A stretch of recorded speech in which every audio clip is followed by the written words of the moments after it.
পাকিস্তানের জনপ্রিয় মডেল ও অভিনেত্রী হুমায়রা আসগরের মৃত্যুর ঘটনায় শেষ হয়েছে ময়নাতদন্ত, কিন্তু যেটা সবচেয়ে বেশি কষ্টের তা হলো তার বাবা মেয়ের লাশ গ্রহণ করতে রাজি হননি। মঙ্গলবার ৮ জুলাই করাচির ডিফেন্স ফেজ ৬ এলাকায় নিজ ফ্ল্যাট থেকে ৩৫ বছর বয়সী হুমায়রার মরদেহ উদ্ধার করে পুলিশ।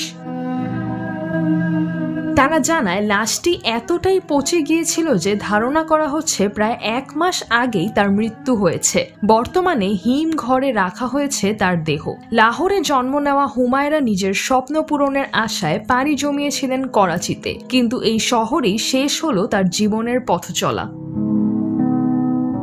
এসএসপি দক্ষিণ মাহজর আলী সাংবাদিকদের জানান, হুমায়রা ২০১৮ সাল থেকে ওই ফ্ল্যাটে একা থাকতেন। ২০২৪ সালের শুরু থেকেই তিনি বাসার ভাড়া পরিশোধ করেননি। নিঃসঙ্গতায় কাটছিল তার জীবন। পুলিশ জানায়, লাশ উদ্ধারের পরপরই পরিবারের সঙ্গে যোগাযোগ করা হয়, কিন্তু হুমায়রার বাবা স্পষ্ট জানিয়ে দেন তিনি লাশ গ্রহণ করবেন না এবং মেয়ের সঙ্গে তার আর কোনো সম্পর্ক নেই।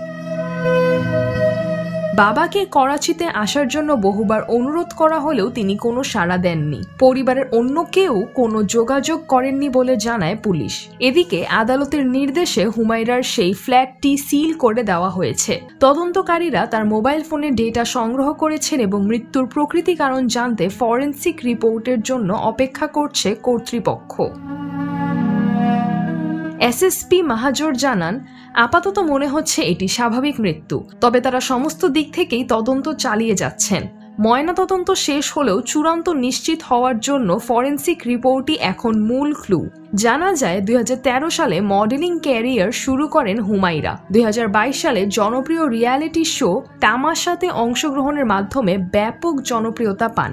তবে সাম্প্রতিক বছরগুলোতে তিনি ধীরে ধীরে জনজীবন থেকে নিজেকে গুটিয়ে নিয়েছিলেন। তার আকস্মিক মৃত্যু ও পরিবারের এই নিস্পৃহ প্রতিক্রিয়া শোবিজ অঙ্গনে নতুন করে আলোচনার জন্ম দিয়েছে। একজন তারকা হয়েও ব্যক্তি জীবনে কতটা নিঃসঙ্গ, কতটা ভাঙাচোরা হতে পারে কেউ, তা নিয়েই এখন ভাবছে সকলে। তার সহকর্মী ও অসংখ্য ভক্তরা সোশ্যাল মিডিয়ায় শোক জানাচ্ছেন। অনেকে বলছেন, তারকা হতেই হবে, কিন্তু কেউ যদি জিজ্ঞেস না করে তুমি কেমন আছো, তাহলে সেই তারকা খ্যাতি কি কাজে আসে? শোবিজের এই অন্ধকার দিক নিয়ে এবার হয়তো সত্যিকারের আত্মসমালোচনার সময় এসে গেছে।